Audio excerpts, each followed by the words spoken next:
یہی دعویٰ کر رہے ہیں کہ انہوں نے کافی مسائل جو وہ اپنے راستے میں ان کو ڈسٹروائے کر دیے، اور ساتھ مسائل کو راج کرنے پبلک کو کہا کہ وہ بنکرس کے اندر چلے جائیں. اللہ تو پٹان چھوڑ کے اگر 100 فائر کرتے ہیں تو کم از کم 15-20 انسانیں تو ضرور لگیں گے اور اس میں نقصان ہو سکتا ہے. لیکن پرابلم ہے کہ جس وقت ایران پر تھوڑا بھی زیادہ نقصان ہوتا ہے امریکن گورنمنٹ کم کو دے سپورٹ. اور یہ سب سے بڑی پرابلم ہے کہ ایران کے ساتھ کوئی ملک بھی کھڑا ہوا نہیں ہے، جبکہ اسرائیل کے ساتھ کھلا سپورٹ میں ہے امریکن. ایران کو یہ سوچ سمجھ کے ایسا کرنا چاہیے کہ آئندہ کے لیے کیا عمل ہوگا. اگر سامنے کا اس کا اجلاس ہو تو کوشش یہ ہونی چاہیے کہ وہاں پر ڈی ایسکیلیشن ہو، لڑائی کو روکا جائے اور پھر بیٹھ کے مسائل کو حل کیا جائے کہ یہ ایران کی بہتر آپشن ہوگا.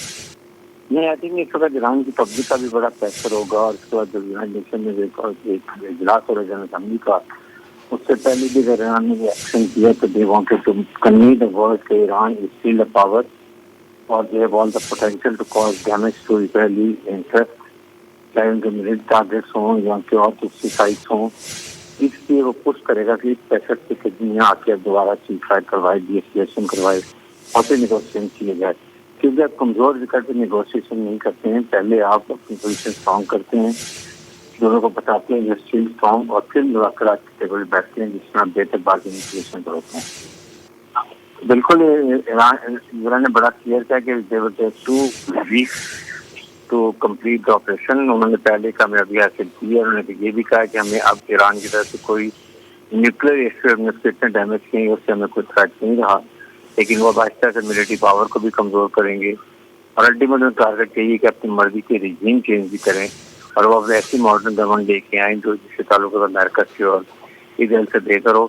کتنا ٹائم لگتا ہے دس از ٹو بی ٹیکن، لیکن اوور آل آئی تھنک امریکہ اور اسرائیل اکٹھے ہیں، دے آر ٹوگیدر، اور ایک ایران میں کسی طریقے سے ایران کو نیوٹرلائز کیا گیا.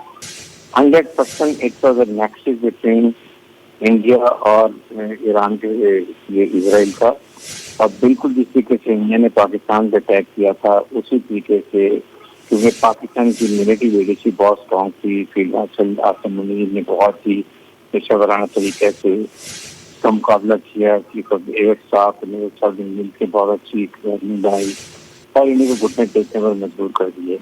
لیکن اسی طریقے سے آپ دیکھیں ایران پر اٹیک کیا، پہلے اس کو کمزور کیا. اس سے کل رات کو اٹامک انرجی کمیشن کے جو بورڈ آف ڈائریکٹر تھے انہوں نے ایک ایشو کیا ڈائریکٹر کے جس میں بڑے تشویر ہے ایران ویپن گریڈ یورینیم کو انگیج کر رہا ہے، اور اس کے پروٹیکٹ میں آ کے انہوں نے یہ اٹیک کیا. سو آئی تھنک، اور اس کے بعد ابھی نریندر مودی نے ایک ٹویٹ بھی کیا کہ نے بتائی مجھے بریف بتائی ہے دیٹ مینس کہ they are in coordination. Iran Israel کی فل سپورٹ تھی انڈیا کو جب انڈیا نے پاکستان پہ اٹیک کیا، لیکن انڈیا کی فوج ناکارہ، انٹرین، انپروفیشنل، جس کی وجہ سے پاکستان نے ان کو بہت ہی اچھے طریقے سے دانتوں میں چبائے، ان کو گھٹنوں کے بل لے کر آئے اور ان کو اپنی اہمیت بتائی کہ یہ آپ کی ٹوٹل ورک ہے. جس وجہ سے بہت ہی فرق پڑا یہ آپریشن. اگر وہاں وہ کامیاب ہوتے اور ادھر اسرائیل جو ہوتا ہے ایران میں کامیاب ہوتا، یہ بہت بڑی کامیابی تھی. اب دیکھنا یہ کہ ہماری قوم کو ہمیں ہر لحاظ سے ملیٹری اسٹرانگ ہونا ہے، اکنامکلی اسٹرانگ ہونا ہے، ہمیں یونٹی رکھنی ہے، ہم نے اکنامک ترقی کرنی ہے تاکہ اور کرپشن مجھ سے ختم کر کے جتنا بھی پاکستان ملٹری اسٹرانگ ہوتا ہے وہی ایک کو آپ اپنے کو بچا سکتا ہے. جو کہ ریلائی آن دیئر اون مسل، اس سے یہ نیکسس کو ختم کرنے کے اگر ایران کو وہ نیوٹرلائز کرتے ہیں، بالکل ختم کرتے ہیں، نیکسٹ ٹارگیٹ ہے پاکستان اور بلوچستان.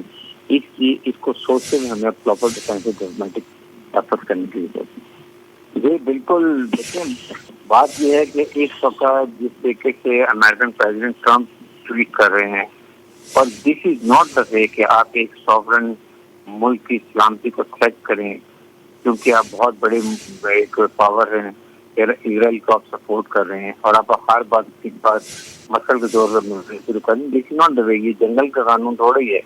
مجھے لگتا ہے ہم تو واپس سونے ہی چلے گئے ہیں جہاں پر کوئی قانون ہوتا ہی نہیں تھا. فرسٹ ورلڈ وار میں عرب لیگ بنائی گئی، ایک ورلڈ لیگ بنائی گئی. سیکنڈ ورلڈ وار میں اپنی نیشن بنا کے دوسروں کی ترقیات کو ختم کیا جا سکے. لیکن یہاں تو قانون ہی نہیں ہے. جو غزہ میں کیا ظلم و بربریت کیا ہے وہ آپ کے سامنے ہے. اس کے بعد جس طریقے سے لیبنان کو تباہ کیا ہے، فلسطین کو تباہ کیا ہے، یمن پہ گئے ہیں، عراق میں گئے ہیں، لیبیا کو تباہ کیا ہے، سیریا کو تباہ کیا ہے. میرے خیال میں اب تو قانون ہے جس کی لاٹھی اس کی بھینس، آپ اپنی مرضی سے جو مرضی قانون بنا لیں. اب تو یہ قانون تو ہے ہی کوئی نہیں بات. جب تک آپ خود اسٹرانگ نہیں ہیں، آپ اسلامی معاہدے میں اپنے اتحاد نہیں ہیں، آپ کبھی بھی دنیا کے سامنے نظریں مٹا کے کھڑے نہیں ہو سکتے. اور پاکستان کے لیے یہ بہت بڑی اگزامپل ہے. ہم نے دنیا کو بتا دیا کہ پاکستان نہ فلسطین ہے، پاکستان نہ ایران ہے، نہ لیبیا ہے، نہ سیریا ہے، نہ عراق ہے. پاکستان ایک سوورن نیوٹرل اسلامک ملک، اسٹرانگ جو ہے پروفیشنل ملٹری فورسز بیت الحاضر میں. ہم کسی بھی جاری کا مقابلہ کریں گے اور آخری دم تک لڑتے رہیں گے. یہ دنیا کو معلوم ہونا چاہیے. پاکستان